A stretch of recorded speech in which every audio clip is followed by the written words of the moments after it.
Praise the Lord. Ang pinakamataas na pagpupuri, paglululhati at karangalan sa ating tagapagligtas na mahal na Panginoong Hesukristo.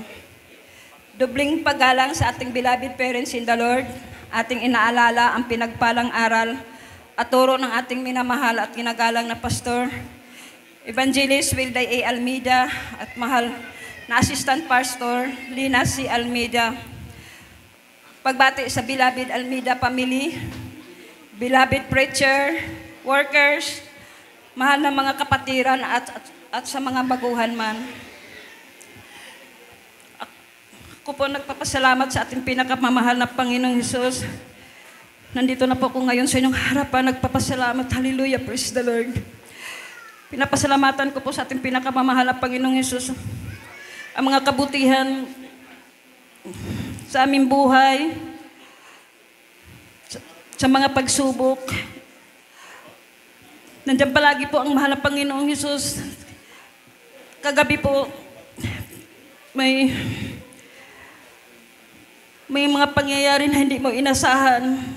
Habang pong nakahiga ako, umuwi po yung beloved anak ko na nagsasabi na, si kuya po, dinala po sa Tabang Banwaan.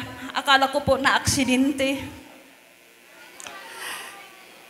Yung pala, dinala po pala sa headquarters.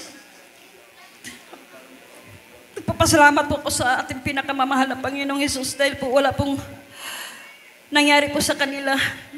Sila po ay pinauwi. Yun po ang malaking pinapasalamatan ko po sa ating pinakamamahal na Panginoong Hesus sa kabutihan po niya sa amin.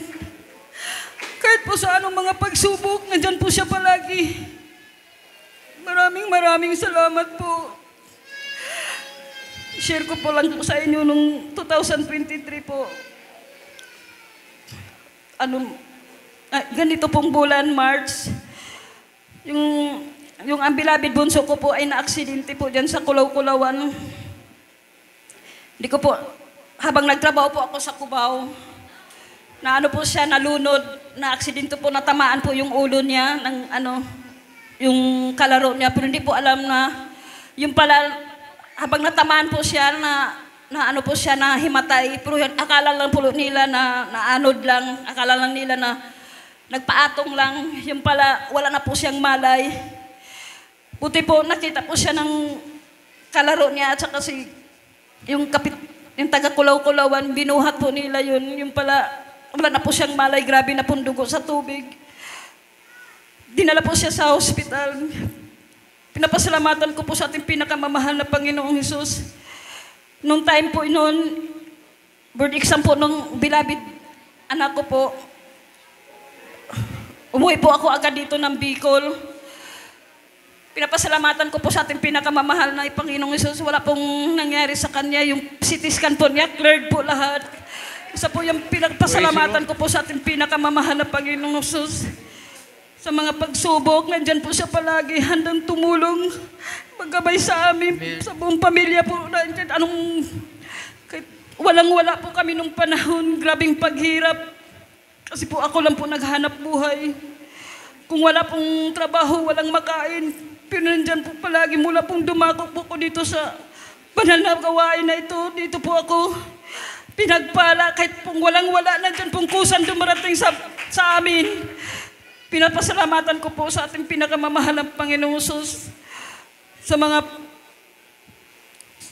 Sa ngayon po, yung beloved amo ko po, nung panahon, pag diop talaga, diop lang. Pero ngayon, pag uros po ng gawain, sa tuwing linggo po, sabi niya, palagi ka pong magdalo.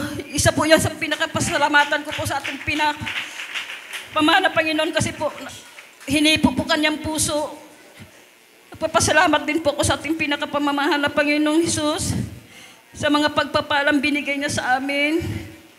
Ang lahat po ng kapurihan, pagpapasalamat ay tanging po sa ating pinakamamahal na Panginoong Hesus po lamang.